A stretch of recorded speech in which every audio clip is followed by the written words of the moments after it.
1 जुलाई 2021 से आपकी जिंदगी से जुड़े कई नियमों में बदलाव आने वाला है। इनमें बैंक, इनकम टैक्स और लाइसेंस से जुड़े कई नियम हैं। इस वीडियो में विस्तार से समझते हैं कि कल से क्या क्या बदल रहा है।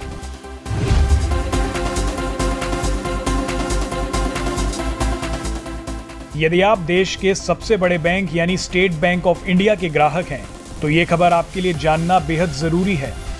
स्टेट बैंक ऑफ इंडिया ने basic saving bank deposit accounts के लिए कई तरह के शुल्कों में बदलाव किया है। अब ग्राहकों को एटीएम से पैसे निकालने के लिए और चेक के जरिए लेन देन के लिए नए सर्विस चार्ज का भुगतान करना होगा। 1 जुलाई से बेसिक सेविंग बैंक डिपॉजिट खाताधारकों को बैंक के ब्रांच से या फिर एटीएम से मुफ्त में पैसा निकालने की सुविधा सिर्फ 4 बार ही मिलेगी। यदि ग्राहक 4 बार से ज्यादा निकासी करते हैं तो बैंक इस पर चार्ज वसूलेगा। 4 फ्री ट्रांजैक्शंस के बाद ग्राहकों को हर ट्रांजैक्शन पर 15 रुपए प्लस जीएसटी देना होगा। नए नियमों के अनुसार basic saving bank deposit account holders एक फाइनेंशियल ईयर में 10 चेक लीव का इस्तेमाल कर सकते हैं, लेकिन अगर 10 से ज्यादा इस्तेमाल की तो ऐसी स्थिति में एक्स्ट्रा चार्ज देना पड़ेगा। 10 एक्स्ट्रा लीव का इस्तेमाल किया तो 40 रुपए प्लस जीएसटी देना पड़ेगा, और अगर 25 एक्स्ट्रा लीव का इस्तेमाल किया तो उसके लिए 75 रुपए प्लस जीएसटी देना पड़ेगा।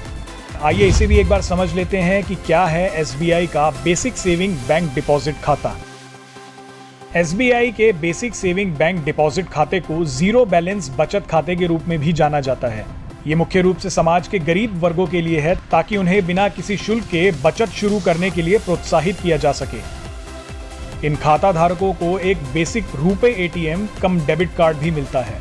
इस पर कोई वार्षिक शुल्क नहीं लगाया जाता। इसके साथ ही निष्क्रिय खातों को सक्रिय करने के लिए बैंक कोई शुल्क नहीं लेता। खाता बंद करने का शुल्क भी नहीं वसूला जाता है।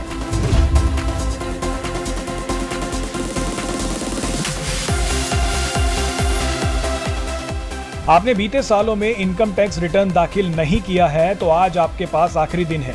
इसके बाद 1 जुलाई से आपसे ऊंचा टीडीएस वसूला जाएगा, जो कि रेगुलर से 2 गुना ज्यादा है। इसलिए बेहतर होगा कि आज और अभी अपना इनकम टैक्स रिटर्न भर दें। हालांकि टीडीएस रिटर्न दाखिल करने की डेडलाइन इनकम टैक्स डिपार्टमेंट ने बढ़ाकर 15 जुलाई 2021 कर दी है, लेकिन ऐसे लोग जिन्होंने लगातार 2 सालों से अपना टीडीएस दाखिल नहीं किया है और टीडीएस की रकम 50,000 रुपए या उससे ज्यादा है, तो उनके लिए आज आखिरी मौका है। 1 जुलाई से आईटीआर दाखिल नहीं करने वाले लोगों के लिए टीडीएस की दरें 10 से 20% होगी, जो पहले 5 से 10% थी।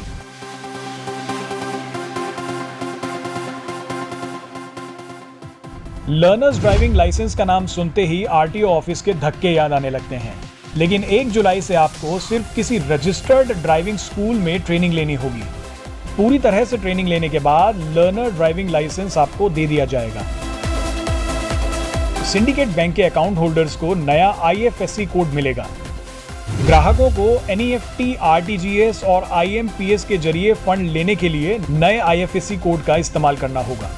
बता दें कि सिंडिकेट बैंक का मर्जर कैनरा बैंक से हुआ था, इसलिए सिंडिकेट बैंक ने ग्राहकों से कहा है कि उनके ब्रांच का आईएफएससी कोड 30 जून के बाद बदल जाएगा।